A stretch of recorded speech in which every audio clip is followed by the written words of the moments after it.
Adriance, known as Soni Side Up, is popularly known as a vlogger, foodie, and radio presenter whose first blog rapidly grew into a full-blown platform. Artfully documenting her experiences of travel and tasty delicacies, there's still more to Soni than meets the eye. We made it. Yes, we did. Are you hungry? I can always eat. I don't understand how you do that and still look like this. You look amazing. Thank you. You know what? I think you look exactly like the representation on your blog. That's You're great. so vibrant. Thank you. Well, also because in your dating profile, you're putting up pictures and people are like, you don't look anything like this. So No, you look like that. Even in your interviews, you look like what I'm seeing right now, which is Thank you. awesome. So, Soni Side Up, would you still do your blog 5 years or for a lifetime from now? I hope so. I mean, I've never put pressure on myself to make it into like a full-time gig or anything like that. Ooh, look what's here. Man, that's a lot of pizza. I know, for two people. Hi. Thank you. Good. Thank you so much. Thank you. And Okay. you knew I was vegetarian? This is Clearly. amazing. And this is for me. Thank you. Hey, thank you. Asante. Thank you so much. Right, so I know we'll do this. You will eat and talk because I know you're a foodie. So I think this is the best representation of part of who you are. No, I appreciate it. Right. Yeah, I think for me, Soni Side Up has always been kind of a creative passion. I started it because I was unhappy in the job that I was in several years back. Okay. And I felt like I wasn't doing much outside of complaining about my job, going home, sleeping, watching Netflix, partying on the weekend, and going back to my job, right? I see. So this was like, okay, this is a way to be more creative and use my mind Yeah. and put some stuff out there. But when I started, it was just friends and family. Cool. Because when I see your pictures and how you present yourself on the blogs, I want to go where you went. I want to eat how you ate, and I just want to live the way you're living. It feels very authentic. Like it's a life that it feels full. As much as I do feel like my life is full and full of great experiences and good times, it's also, social media is like the best parts of your life. So it's not like It we don't is. struggle or, exactly. It is, yeah. It's the highlight reel. Yeah. But also you come from a, multicultural or biracial background, and your mom is Kenyan, your dad is American. And I feel like we get to see a lot of that in the way you travel. So what have you learned from other cultures that influence a lot of what you do?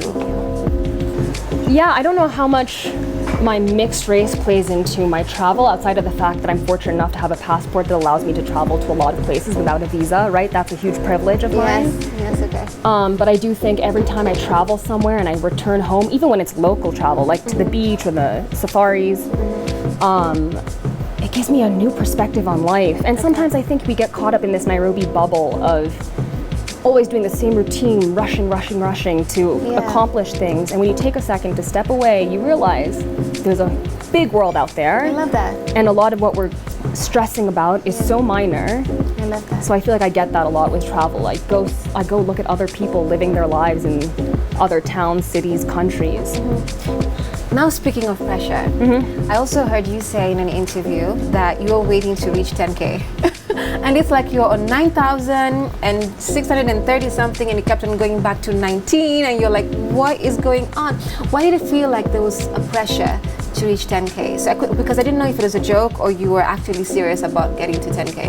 It was a mix of both. Oddly enough, by the time the interview was released or aired, I had reached the 10K. But it was mostly a joke because on Instagram, once you reach 10K, you can do swipe up links. Yes, you did want to swipe up link. Yeah. So how does now it I'm feel swiping up all the time. I'm like, Okay. swipe up for Google, swipe up for Facebook. But does the thrill feel the same before you had it as now that you do have it? The 10K? Yes. Or the swipe ups? Yeah, I mean, Yeah. right now you're well on your way to 15K. Thank you. Yeah.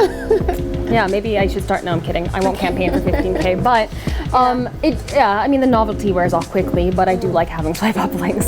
I see. Dig in. Yes, my hands.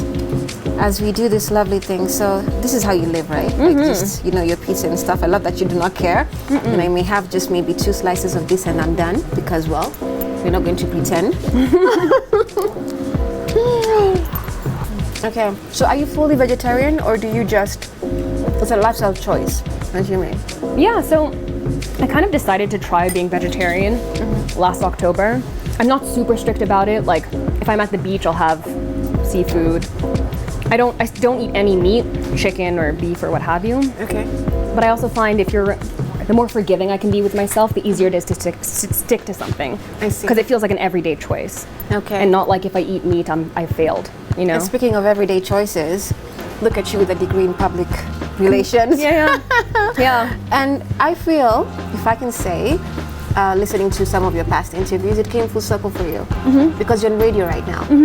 And that time you were saying you do not, like, education is important. I think this is what I understood that you're saying. Education is important, but it shouldn't be something that should restrict you if you don't want to per se do it at the moment. Yeah. Was that it? Yeah. I think for me it's mostly like just overall there's these societal expectations of how you're supposed to live your life, right? You go to primary school, secondary school, university, you get a job, you get a good job, you climb the corporate ladder, you become managing director, CEO, what have you. You get married, you have kids.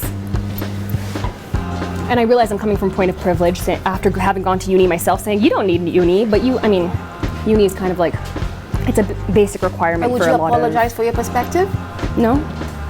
I mean, I think it's a basic requirement for a lot of jobs, and if you can do it, but I think so many people have proven that you can kind of overcome these barriers and make your own path. I see. Yeah. So now that you're on radio, do you feel your degree was useful on that end, or this is something that came along the line because you were, someone who believed in your dreams and then you went in the direction that they took you? Would you say that? Yes and no. I think the communications degree helped me overall because it was like kind of a generic communications degree. And I've always wanted to be in media, so it was kind of a nice fit. But I didn't graduate with the intention of being on radio. I got really lucky to have this opportunity, and so I snatched it up. Nice. And again, you're a very private person, so do you feel then you should reveal a bit of yourself in terms of another part of your personality, or do you want to keep it that way? I think, there are always going to be boundaries and limits in terms of what I'm comfortable sharing, especially when it comes to my interpersonal relationships with other people who might not necessarily be on social media, right? I see. So, because that's their privacy, right? So there are some things about like maybe my past relationships or things happening with me and my family that I won't necessarily share unless it's relevant. Okay. I see. But I am happy to talk about like me as a person, my likes, dislikes, doing stuff like this. All right, awesome. Yeah. So then, I would love to see you in a few years from now, especially if you're doing this blog. Can we do like Billie Eilish once a year with Vanity Fair? She does the exact same interview. Yes. I'm marking your words on this. Not even my words, I'm marking your words. Okay. So I'll come back to you and I'm like, do you remember you told me?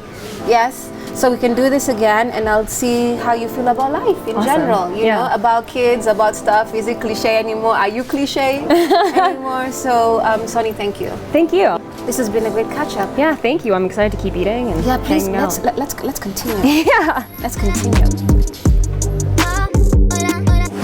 One thing about Soni is that she's been very clear about her different perspectives on life, and today I feel like I met the person behind the blog, and I must say she is lovely, she is clear, and she is authentic. Hanging out with Marjolaine didn't just stretch me physically, she stretched my mind. Nice, and I got to see the other side of Soni. She's super authentic, and now I cannot take her just at face value. Absolutely. Yeah. Hope you enjoyed the episode. Catch you again next week on another episode of What's Good Africa, Kenya edition. Cheers.